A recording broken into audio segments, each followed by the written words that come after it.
Welcome to episode 47 of iRacing Rush. NASCAR is now at Iowa Speedway, but I decided to start things off with Class C street stocks beforehand. And this time we're at Lanier, so things are probably going to get a lot more interesting.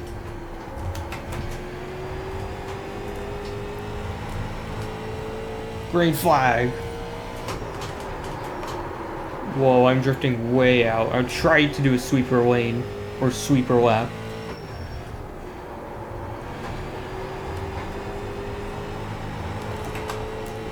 Come on, just once. There we go, we have a much better entry.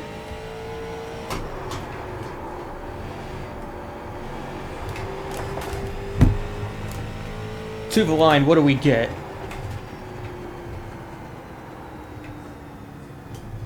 Holy crap. I did not expect to get under 15 seconds, and we're on the pole by a decent margin. One lap till green. I don't know why I should be down first gear. We held onto the pole. Pace car is in. Green flag at Lanier. With Austin Williams, I don't know what he was talking about. I was just glad to hang onto the pole even with Austin's improved lap there.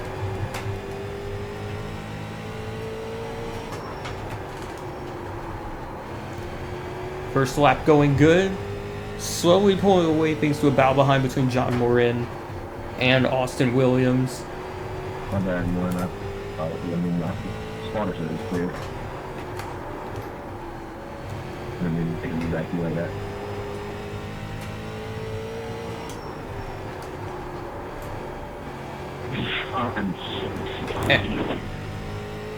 Oh, I think there's a wreck behind and caution is out. I saw that in the mirror. John Morin just tried to cut off Austin Williams, and what did he expect to happen? That's a 4X. And how is that my fault?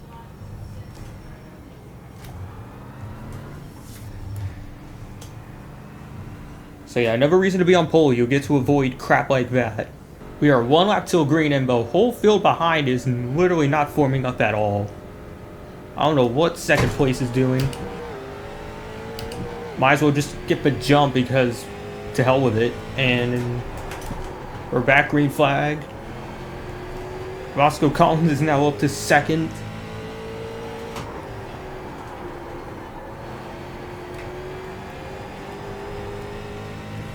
Yeah, I don't know what's wrong with the field suddenly.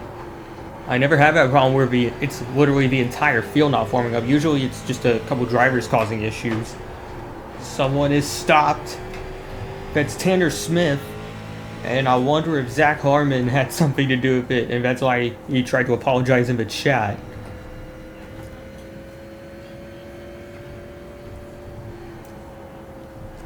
So we're under our second caution, and since the restart, nothing much has happened until that happened. Restarting on lap 18, 33 to go, precisely.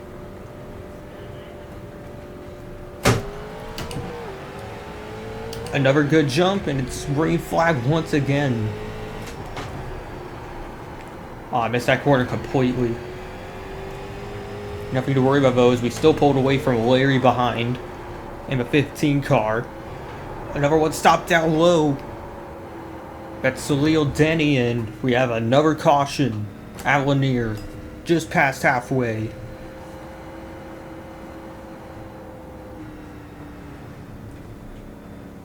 So since then, second and third place have basically flip-flopped. It was Roscoe Collins, and now it's Larry McKenzie. John Morin, I guess, minding his business in fourth. Pavel Marmolejos rounding out the top five.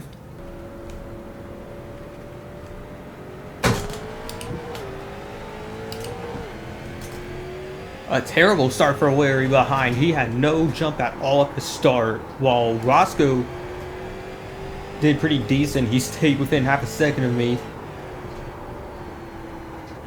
And another good thing about these restarts is that I'm not having to worry about the tires as much. I can just cool down the tires on the caution laps and go from there.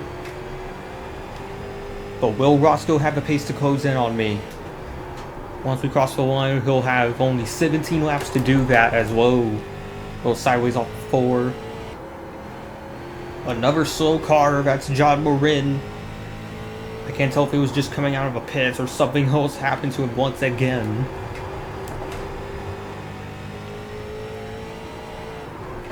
Luckily he gets out of the way for us.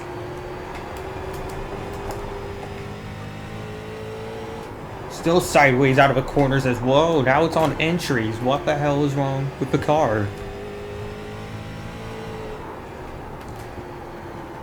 We're not going to be able to maintain a second advantage if the car's all over the place like this.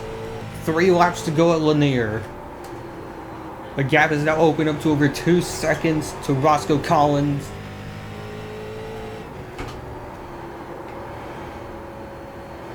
Just need a couple more laps. No more cautions, no more shenanigans. 2 to go until victory. The gap is now opened up to over 3 seconds now. Roscoe seems to have a lot of trouble with his car. Final lap.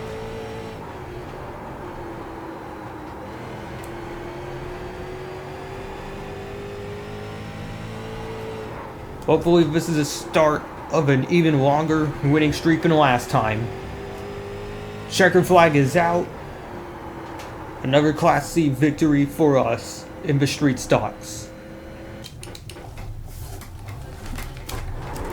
Thanks guys, thanks line. Have a good weekend. Good race, guys.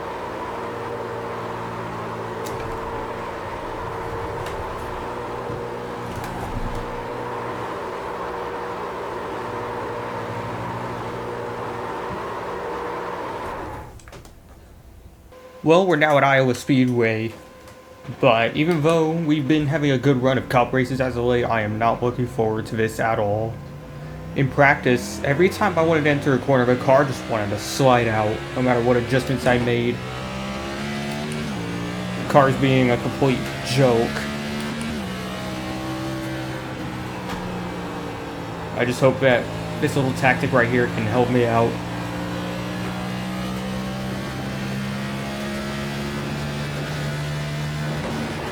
Oh no. Oh my god.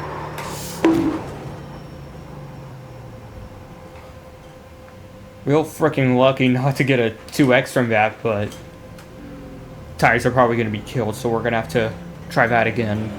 And we're only going to have 1 lap to do so this time.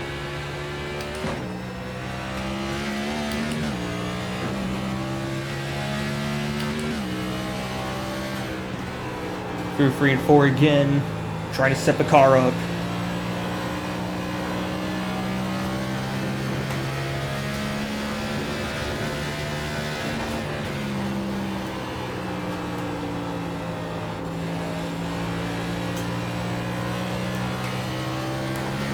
Ooh, stop.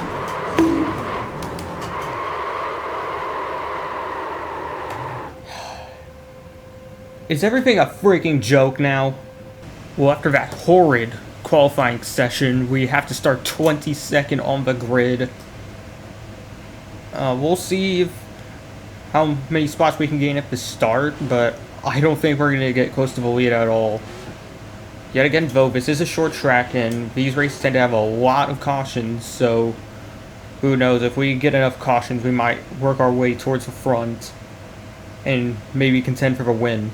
A lot of people apparently didn't spawn in at the start, so we actually move up to 16th already before the race even begins.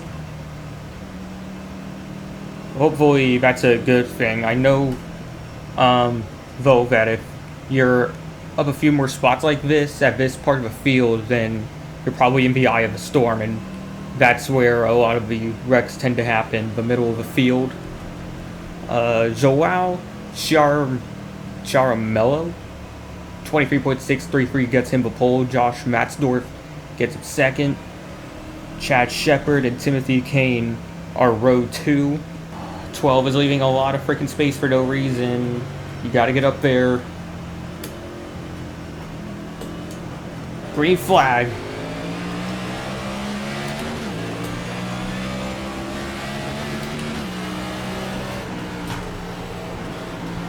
Hopefully my adjustments will prevent the car from spinning so much.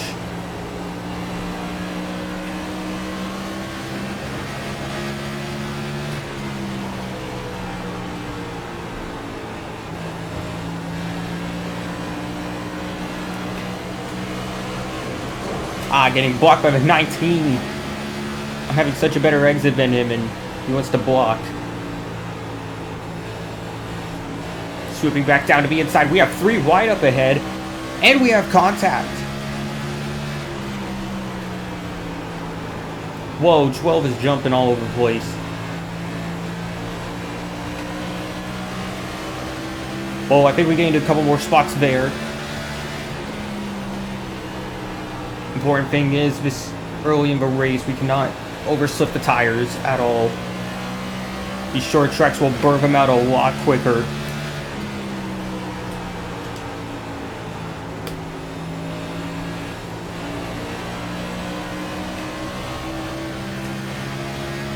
Three laps in, still in 12th. So from the start, we gained 4 spots. As we still try to get around Jeffrey Cox and Lee Hogan. Someone had a bit of a lockup and is now up the track. On the inside of Jeffrey again. Still not enough to get around him. He's going to swoop back down to the inside to try to get around Lee Hogan.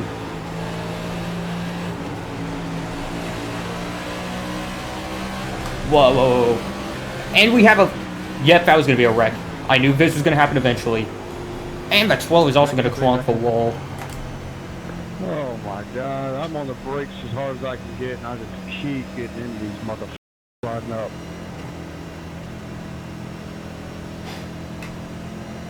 Alright, I don't know why we're being asked to up in 9 by since he was involved in the accident, but for now we're in 8th. If 9 somehow does reclaim his spot, we'll have to be 9th. We are going to restart 8th. We'll be right behind Michael Keneally as Joao Charamello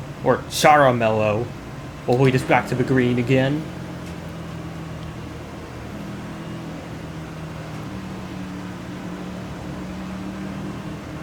Try to get up there 5. That's a lot of space. Green flag.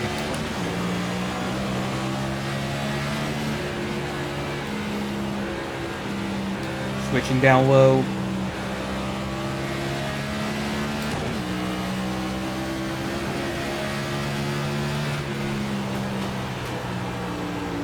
Yeah, I guess whatever adjustments I made, it seemed to be helping the car. I'm not feeling any looseness into the corners. One car looked like it was shot out of a cannon. Don't know who he's referring to. Low, sideways again. As we're on the outside of Jeffrey, trying to get a run on exit.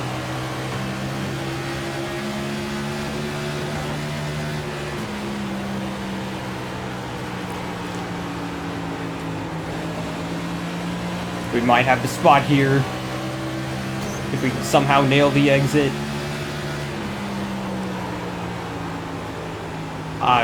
Let the black patch. If in order to have grip, you gotta be on the black patch as the 15 spins down to the grass. Not gonna be a caution, it looks like.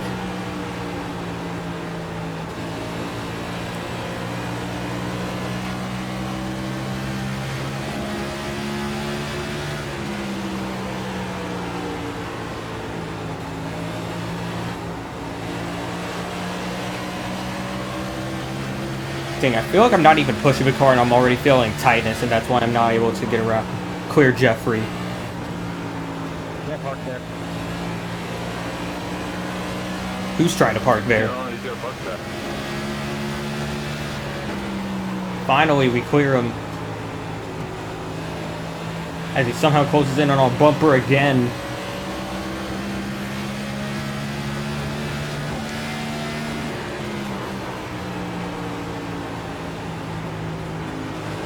God, it's like I'm having to steer a lot more just to keep the car to hold its line, and I don't think that's going to help the tires at all. As someone's up against the wall. That's the 6. Josh Matzdorf with a bad exit. That's going to help us get into the top 5.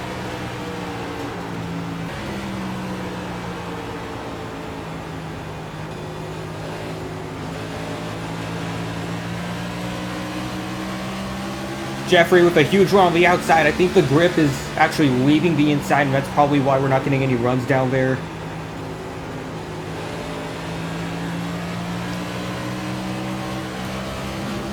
I guess we'll have to play a bit of follow the leader to find the best line. And I want to say it's right here. As Austin Leslie with a big run on the inside this time. No matter what line I choose, it's not going to work for us, apparently.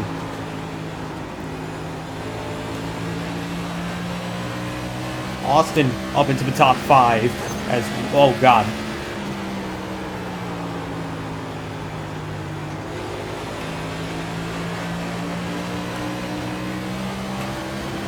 Car behind me. Who the hell's behind me? I don't know.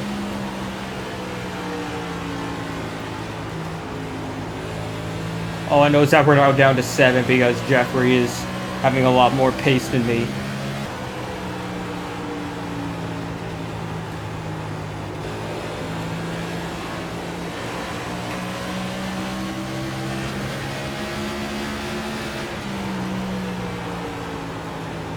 Damn it, why is the car not wanting to turn now? That's going to give a spot to Josh Matzdorf. Whoa, he gets sideways. He's going to spin down to the grass as well. Sorry about that, Bob. And we're wrecking for second. I am so sorry. I misjudged that. Still no caution. That was not intentional whatsoever. Appreciate Austin taking responsibility for that, but that's got to suck wherever he just took out.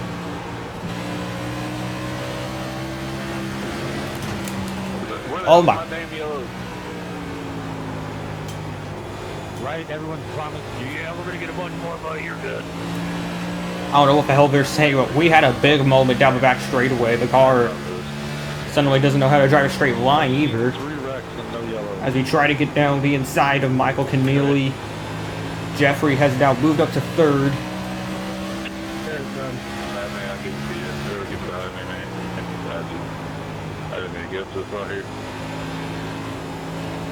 Tyler sending it down the inside, looking for the lead.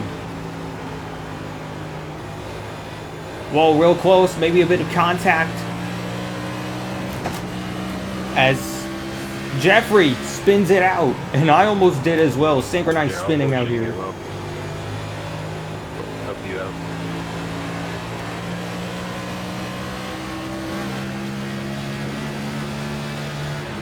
Take it. As Rick Casey is now way out of the groove. I think his tires are cooked trying to defend his lead. Here's Lee Hogan, I think the guy that started in front of us. Absolutely not. Or at least someone we were trying to get around. And he must be on newer tires than us, because look at how much speed he has. As, whoa. Almost got into it with Rick Casey.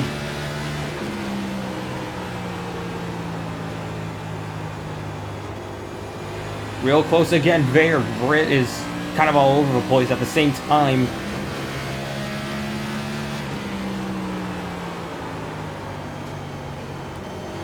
Yeah, this car just ain't up to it anymore. Some more smoking, 3 and 4. Don Bryan thinks something of a chat. I think there was another incident, but I can't tell. In the wall as Rick Casey. All over the freaking place. Even Tyler has to take evasive action.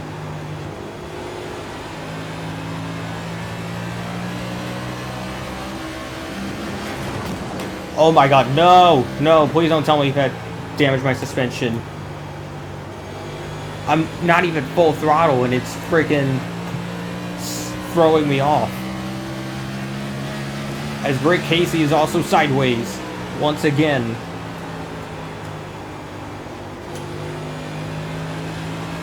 Going for second.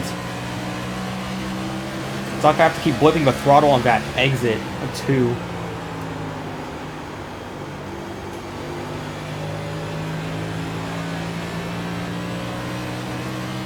As he's loose again, that's going to give us second. It's like the slower we go, the more positions we're getting, which makes no sense. As we now have to try and make up over a second on Tyler Hayden. Hopefully a caution comes out soon, because I am doubting we can actually pass him on pure pace.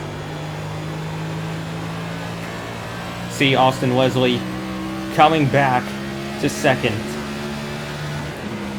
after his little kerfluffle.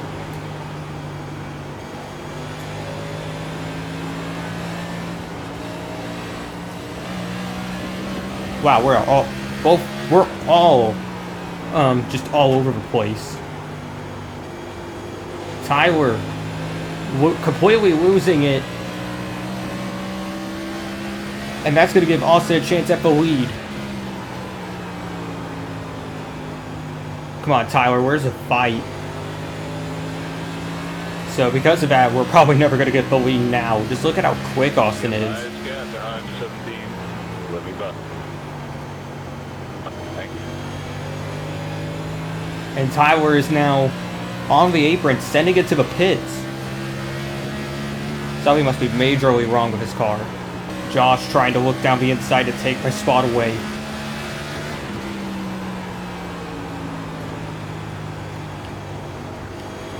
Yeah, he's definitely going to take it. He somehow has way more grip on his car. We'll try down the inside.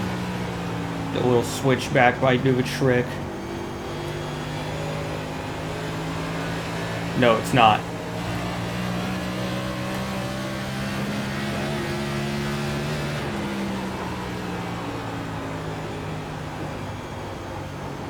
What the hell? Turn card! What the hell are you doing? The hell is this? A nice track? You gotta friggin' turn the car. I don't care what part of a track you're on. Something's happened to Josh because now the gap is way down. He's in the pits. I have no clue what happened.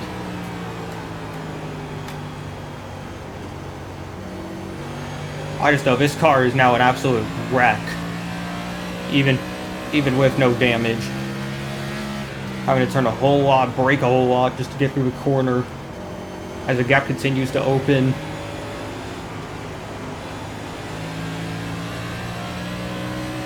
Just wow. We really have to frickin' pit because the tires can't handle the track.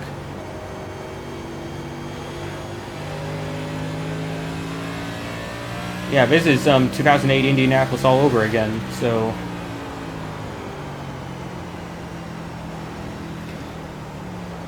Alright, down into the pits. Hopefully a caution doesn't screw us over.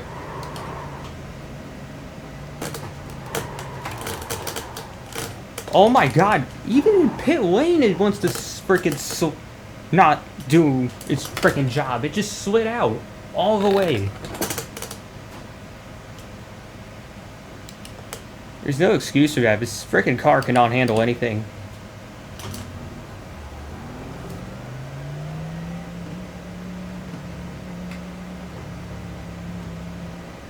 And that's going to cost us another spot because of the entry into the pit box.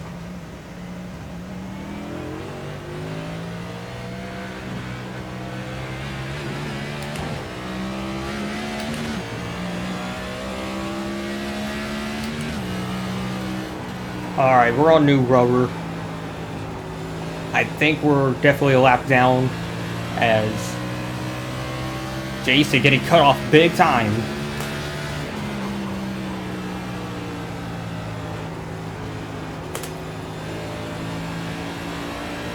I know we went more than halfway on the first set, but still at the same time I don't want to push that hard.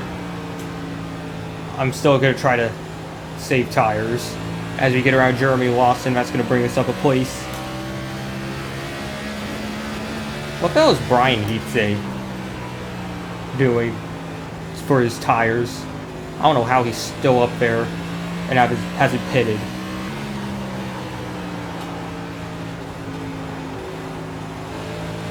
Trying to get around Jason.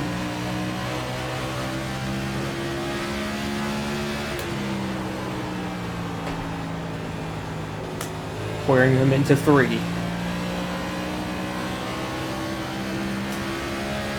So up next is Blake Novacek.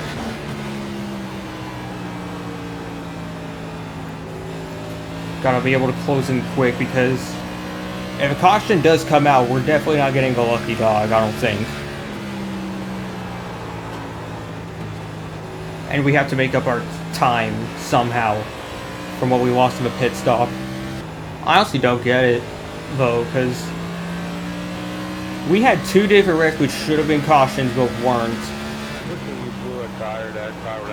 And we have some guys who are still on the track not having taken a pit stop at all, and yet their cars are still, or no, their tires are still doing fine. I don't get it. Jeffrey Coxwell is now into the pits. That's going to give us a spot back.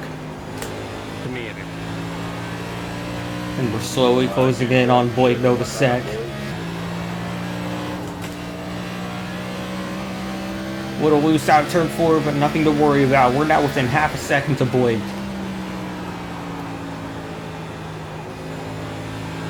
Doing a bit of change in lines because I'm not feeling it anymore on the inside.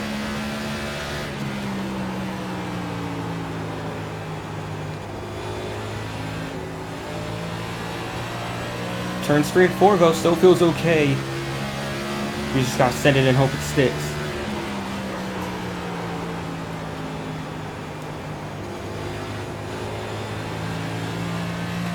Someone's all the way up in the fence as we take over 2 more spots on the track.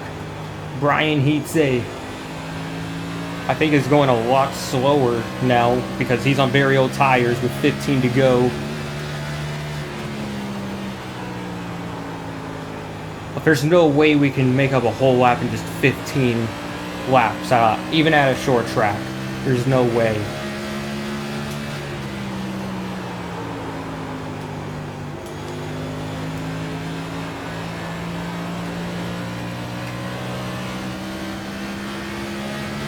Easily getting around Sten.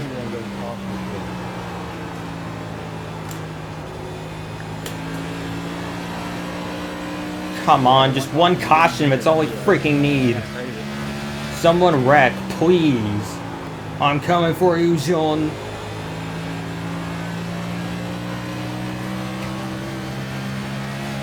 Trying to somehow get around him. We are within just a couple car lengths now.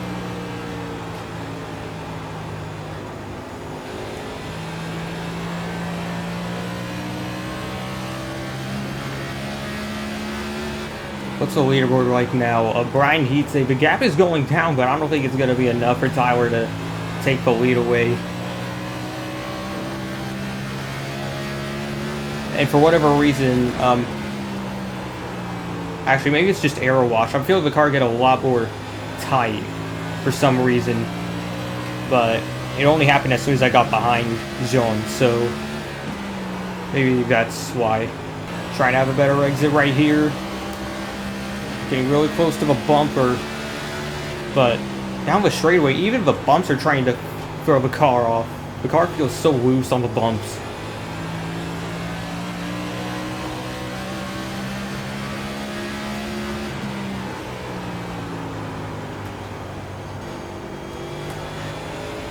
And Jean is all the way up towards the wall. Oh no. Oh, and someone actually hit the wall. Come on, let that be a caution, please. 19 still wrecking. Caution. That's a caution. Come on.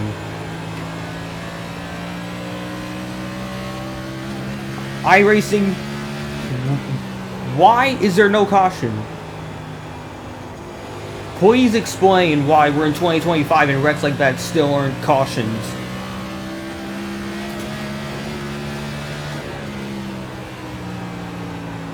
That was probably what would have put us back into the race, but no, iRacing can't fix cautions to save their frickin' life, even in 2025.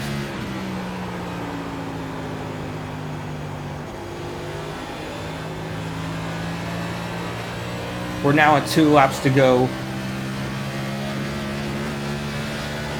The gap is now down to 1.5 seconds. Austin Leslie's going to have less than a lap at this point to get around Brian, because I am, like, I think more than half a lap behind now. The gap is down to less than a second.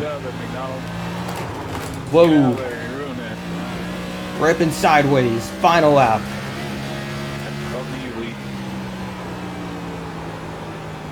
Damn, if we didn't have that pit stop mistake, or just the car refusing to get into its box correctly, we might have gotten the top 5. Just look at Britt Casey. There's no way you would have hung on to that. Good job, Lee. You successfully interfered with the race by being a lap down. Brian Hitze barely holds off Austin Leslie for the win. Although we should have had like at least 2 different occasions where we should have had a caution. And even then, if that pit stop thing didn't happen, we would have had a top 5. So we will have to settle for 6th after a very struggling race, I will say. Thank you all for sticking around for this episode of iRacing Rush. iRacing, if you are watching this, please fix the damn cautions. And if you want to see more iRacing content like this, please like and subscribe. It'll mean a lot to the channel. And I'll see you all another time.